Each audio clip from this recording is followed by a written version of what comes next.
Hello friends, welcome in CBSE pattern. Today we are learn the exercise 1.5 of chapter number first number system. बघा ह्या exercise मध्ये आपल्याला rational आणि irrational number विषयीचे question solve करायचे आहेत. त्यामध्ये पहिला एक्झाम्पल असा विचारलेला आहे, classify the following numbers as rational or irrational numbers. बघा आपल्याला पहिला एक्झाम्पल असा दिला आहे की 2 मायनस √5. तर पहिला नियम लक्षात ठेवा की एक रॅशनल आणि एक इरॅशनल, याला म्हणतात रॅशनल नंबर, याला म्हणतात इरॅशनल नंबर. यांची जी सबट्रॅक्शन असते ती इरॅशनलच असते. हा दिलेला नंबर हा इरॅशनल नंबर आहे. 2 इज रॅशनल नंबर्स. म्हणजे तुम्ही असं लिहू शकता की 1 rational and second irrational number subtraction is irrational.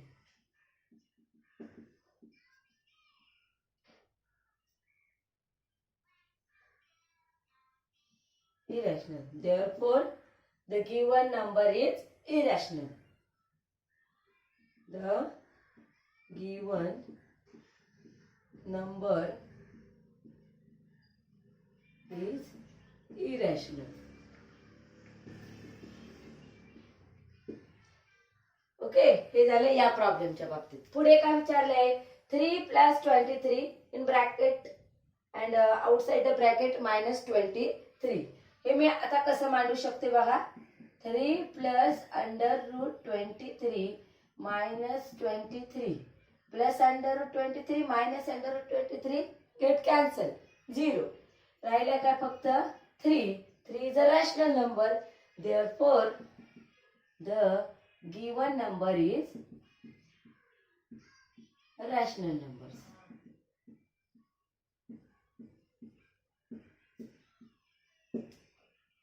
Next, 2 upon √7, 7 upon √7. √7 divided by √7 1. राहिले का फक्त 2 upon 7. This is rational number. जे अंडर मध्ये असतं त्याला इरॅशनल नंबर म्हणतात, जे अंडर मध्ये नसतो त्याला रॅशनल नंबर म्हणतात. Therefore, the given number is rational number.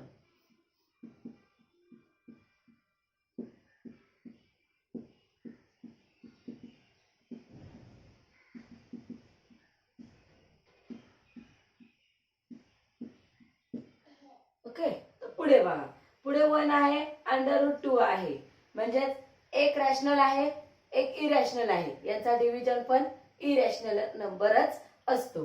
Therefore, the given number is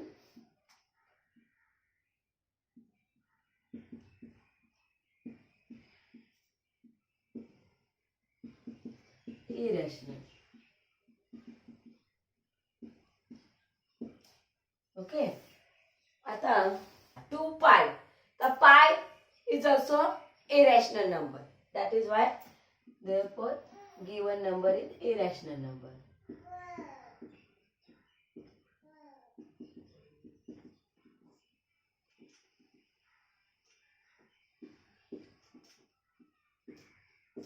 हे असं, हे झालं एक्झाम्पल 1. एक्झाम्पल 2 बघूया आपण. This is example number 2 which is given in our exercise 1.5. Simplify each of the following expressions. त्यामध्ये पहिला problem आपल्याला असा विचारलेला आहे, in first bracket 3 + √3 bracket complete, second bracket 2 + √2 bracket complete. मग असं जेव्हा आपल्याला एखादा प्रॉब्लेम देतात त्यावेळी काय करायचं, ह्या पहिल्या कंसातील प्रत्येक टर्मने दुसऱ्या कंसातील दुसऱ्या ब्रॅकेट मधील प्रत्येक टर्मला मल्टिप्लाय करायचा. बघा कसा, 3 2 जा, मी 6 लिहिले. पुढे 3 × √2 काय येणार, 3 इंटू √2 हे असं लिहायचं. त्यानंतर तसंच याने याला गुणायचं. प्लस हे 2 इंटू √3 प्लस √3 √2. ओके. आता पुढे बघा. 6 प्लस 3 √2 प्लस हे जसंच्या तसे राहील. 3 √2 प्लस 2 √3 जसंच्या तसे. यांची आपण ऍडिशन करू नाही शकत. पुढे आता हे दोन्ही ब्रॅकेट आहेत. आपल्याला एक गोष्ट माहिती आहे, √a इंटू √b असं जेव्हा असतं तेव्हा आपण त्यांचं मल्टिप्लिकेशन एकाच ब्रॅकेट मध्ये घेतो. मग आपण इथे काय करणार, घेऊया एकाच ब्रॅकेट मध्ये. 3 2 जा 6 हे असं झालं आपलं answer. This is our answer. Right. अगदी तिसऱ्या स्टेपला आपल्याला आन्सर मिळतो. तसंच आता पुढच्या एक्झाम्पलचं करूया. आता इथे बघा, एका ह्या दोन्ही टर्म ए टर्म आणि बी टर्म, ए च्या जागी 3 आहे, बी च्या जागी √3 आहे. इथे या ब्रॅकेट मध्ये पण 3 √3 आहे आणि दुसऱ्या ब्रॅकेट मध्ये पण 3 आणि √3 आहे. म्हणजे ए च्या जागी आहे 3 तर बी च्या जागी आहे √3. म्हणजे आपला कुठला फॉर्म्युला याला लागू होतो बघा, ए प्लस बी दुसऱ्या ब्रॅकेट मध्ये ए मायनस बी. याचं आपण काय करतो, एक्सप्रेशन कसं एक्सप्रेस करतो, ए स्क्वेअर मायनस बी स्क्वेअर. बरोबर. मग आता इथे करूया तसं. काय येणार, 3 चा स्क्वेअर मायनस √3 चा स्क्वेअर. आता 3 चा स्क्वेअर 9, √3 चा स्क्वेअर काय, कोणत्याही √च्या टर्मचा स्क्वेअर असतो तेव्हा ती फक्त मूळ संख्या त्याचा स्क्वेअर असतो. मग याची मूळ संख्या काय आहे, 3. मग 3 चा आहे.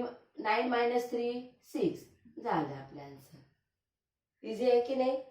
पुढच्या स्टेप्स कडे वळूया.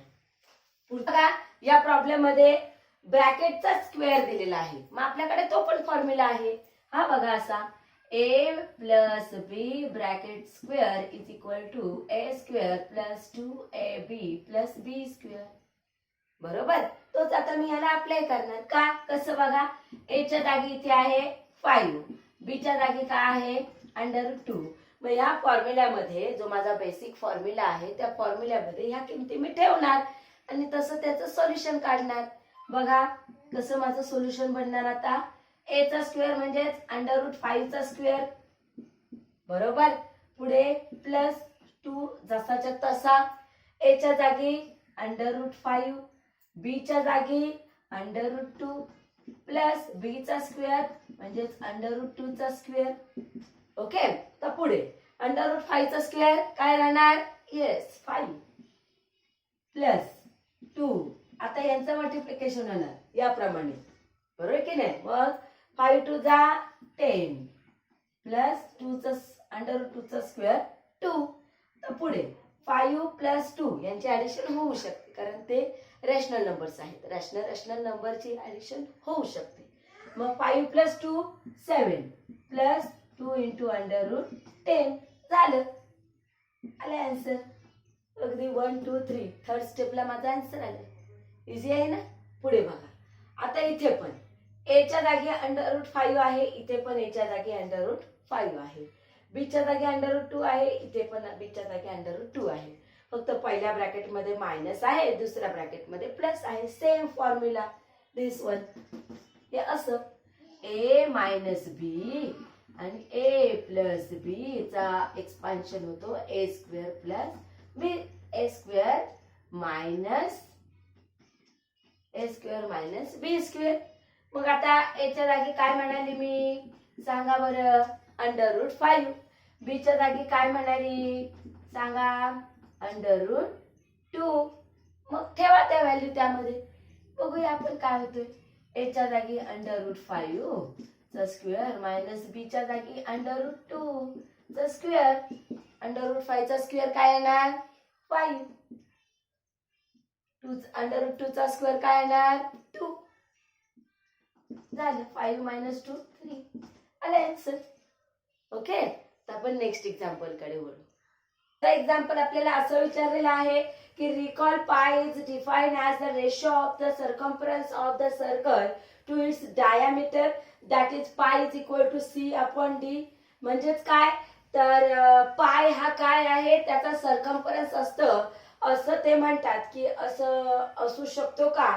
This seems to contradict the fact that pi is irrational. How will you resolve this contradiction?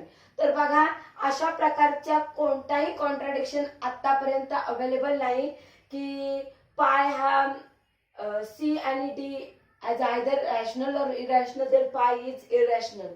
त्यामुळे याला आपण असा आन्सर देऊ शकतो there is no contradiction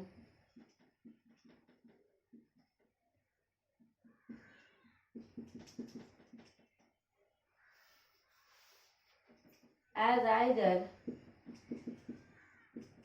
C or rational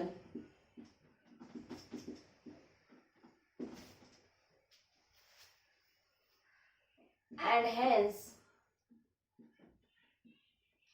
pi is irrational. हे असं. ओके, तर आपण नेक्स्ट एक्झाम्पल कडे वळूया. चौथा एक्झाम्पल आपल्याला असा विचारलेला आहे की represent under root 9.3 on the number line. एक सरळ साधी टेक्निक आहे बघा. काय करायचा, एक पॉइंट काढायचा. कितीचा तर ए आणि बी अशी एक लाईन काढायची 9.3 एवढ्या डिस्टन्स घेऊन. तुमच्याकडे कंपास असेल, तुम्ही स्केल असेल, स्केलच्या मदतीने काय करा ए टू बी अशी एक लाईन काढा की जिचं डिस्टन्स असेल 9.3. त्यानंतर मग पुढे 1 सेंटीमीटर एक्सटेंड करा. हीच लाईन पुढे 1 सेंटीमीटर एक्सटेंड करा. ओके, त्यानंतर मग काय करा ए आणि सी यांचा मिडल पॉइंट लोकेट करण्यासाठी निम्म्यापेक्षा जास्त अंतर म्हणजेच अर्ध्यापेक्षा हाफपेक्षा जास्त अंतर घेऊन कंपासच्या साहाय्याने, कंपास राउंडर त्याला म्हणतात तुम्ही लोक, राउंडरच्या साहाय्याने काय करा एक आर्क काढा. तशीच एक टोक इथे ठेवून दुसरी आर्क काढा आणि काय करा एक मिडल पॉइंट लोकेट करा. हे असं सेंटर लोकेट करा. थोडक्यात एक सेंटर लोकेट करा आणि तो सेंटर घेऊन एक सर्कल ड्रॉ करा. ओके, मग हा सर्कल ड्रॉ करून झाल्यावर एक लाईन त्या सर्कलच्या सर्कम्फरन्सला जोडणारी आणि बी बिंदूतून जाणारी एक लाईन काढा आणि ती लाईन ह्या सेंटरला अशी कनेक्ट करा. त्यावेळी तुमचा जो हा अँगल असेल हा राईट अँगल असेल. त्यानंतर पुढे बघा आपला जिथे राईट अँगल बनतो तिथे आपण पायथागोरसचं थेरम यूज करतो. मग मी काय करते ह्या पॉइंटला डी असं नाव देते. बघा पुढे बाय युजिंग पायथागोरस थेरम,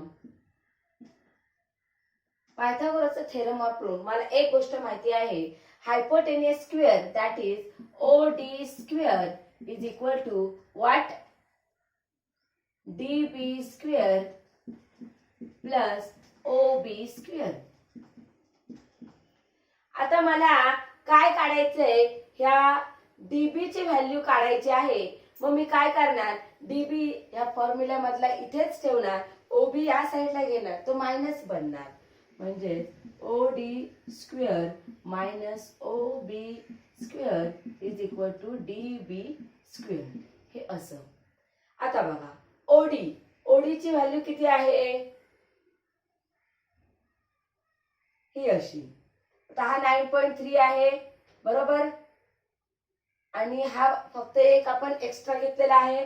हा 1 मला प्लस करावा लागेल म्हणजे ते असं 9.3 प्लस 1 डिवायडेड बाय 2 ब्रॅकेटचा स्क्वेअर मायनस OB. हे म्हणजेच काय असणार 9.3 मायनस 1 डिवायडेड बाय 2 ब्रॅकेटचा square is equal to DB square. Formula काय आला आपला, हे दोन्ही टर्म एकत्र आहेत म्हणजेच आपण इथं ए स्क्वेअर मायनस बी स्क्वेअरचा फॉर्म्युला इथे आला आहे. त्याचा एक्सपान्शन कसं करतो आपण ए मायनस बी आणि ए प्लस बी बरोबर की नाही. मग आपल्याला यामध्ये काय याचा आन्सर मिळणार आहे तर 9.3. पुढे मग मी काय करणार, इथे डीबी इतका सेंटर म्हणजे इतकी रेडियस कंपास मध्ये सेट करून मग एक सर्कल ड्रॉ करणार आणि ती आर्क आपल्या नंबर लाईन वर ज्या पॉइंटला टच होते that is our point under root 9.3. okay, this is the way that we can draw or represent under root 9.3 on the number line. okay, तर नेक्स्ट एक्झाम्पल कडे वळूया. सॉरी, असा विचारलेला आहे की rationalise the denominator of the following. Rationalise करणे म्हणजेच काय तर डिनॉमिनेटर मध्ये जिथे जिथे अंडर रूट आहे ते काढून टाकणे. अंडर रूट काढले म्हणजेच आपण त्या नंबरला रॅशनलाइज केले. न्यूमरेटरला जरी अंडर रूट राहिला तरी चालेल, आपल्याला डिनॉमिनेटरचा अंडर रूट काढायचा आहे. बघा एकदम इझी आहे. 1/√7. आता याला कसं आपण रॅशनलाइज करायचं, काय सांगितलंय, डिवाइड असेल तर मल्टिप्लाय करायचा, मल्टिपल असेल तर डिवाइड करायचा, ऍड असेल तर सबट्रॅक्ट करायचा, सबट्रॅक्ट असेल तर ऍड करायचा. असं करून आपल्याला त्याचं रॅशनलायझेशन करायचं आहे. बघा याचं कसं करणार. आता 1/√7 आहे, त्याच्या न्यूमरेटर आणि डिनॉमिनेटरला √7 ने मी मल्टिप्लाय करणार. का तर जेव्हा मी त्या अंडररूट नंबरला दुसऱ्या सेम अंडररूट नंबरने मल्टिप्लाय करते तेव्हा त्याचा जो अंडररूट साइन आहे तो निघून जातो. म्हणून आता बघा हे √7 1 जा √7 तसंच राहील. √7 त्याचा स्क्वेअर झाला, अंडररूट निघून गेला, राहिला फक्त 7. झालं. मला जे करायचं होतं की डिनॉमिनेटरचा अंडररूट साइन काढायचंय ते मी केलं. तसंच पुढच्याचं करणार, पुढच्या एक्झाम्पलचं करणार. आता पुढच्या एक्झाम्पल मध्ये काय आहे, हे असं √7 मायनस आहे. बरोबर, मी काय म्हणाली मायनस असेल तर काय करणार प्लस. हे असं √7 प्लस √6. जसं न्यूमरेटरला केलं तसंच डिनॉमिनेटरला करायचं. √7 प्लस √6. आता पुढे बघा हे 1 जा म्हणजे 1 ने जरी याला गुणलं तरी सेमच राहणार. मग मी ते तसंच लिहिते √6 डिवायडेड बाय. तर √7 आता इथे मायनस आहे इथे प्लस आहे म्हणजेच काय होणार त्याचा स्क्वेअर होणार प्रत्येकाचा. म्हणजेच हे आपण असं लिहू शकतो 7 - 6. बरोबर की नाही. मग काय होणार इथे √7 प्लस √6 डिवायडेड बाय 7 - 6 1. झालं रॅशनलाइज. डिनॉमिनेटरचा अंडररूट काढून टाकलं आपण. क्लिअर. नेक्स्ट एक्झाम्पल बघूया. प्लस आहे आपण मायनस करणार. हे असं 1/√5 plus √2 multiply by √5 minus √2 divided by √5 minus √2. आता बघा हे 1 ने गुणलं तर तेवढंच येतो प्रोडक्ट मध्ये कोणत्याही प्रकारचा बदल होत नाही, गुणाकारामध्ये कोणत्याही प्रकारचा बदल होत नाही जेव्हा आपण 1 ने मल्टिप्लाय करतो. मग मी ते तसंच लिहिते. हे असं. आता पुढे 5 चा स्क्वेअर होऊन जाईल, रूट निघून जाईल, 5 राहील, 2 चा स्क्वेअर होऊन जाईल, रूट निघून जाईल. तर इथे मायनस, इथे प्लस आहे, इथे मायनस आहे, होईल मायनस. हे असं 5 - 2 करूया. √5 मायनस √2 डिवाइड बाय 5 - 2 3. झालं. √7 प्लस 2 डिवायडेड बाय √7 प्लस 2. तर पुढे हे √7 प्लस 2 जसे तसे √7 चा स्क्वेअर होणार. लिहिला 7, हा मायनस आहे हा प्लस आहे, मायनस येईल. 2 2 जा 4. मी 4 लिहिले. तर पुढे बघा √7 प्लस 2 डिवायडेड बाय 7 - 4 3. झालं. एकदम इझी आहे की नाही. तर असं आहे आपलं एक्सरसाइज 1.5. पुढील एक्सरसाइज समजून घेण्यासाठी तुम्हाला आपलं चॅनल सबस्क्राईब करावं लागेल आणि बेल आयकॉनवर क्लिक करावं लागेल. कारण का तर जसा आपला व्हिडिओ अपलोड होईल तसं नोटिफिकेशन तुम्हाला मिळत जाईल. थँक्यू.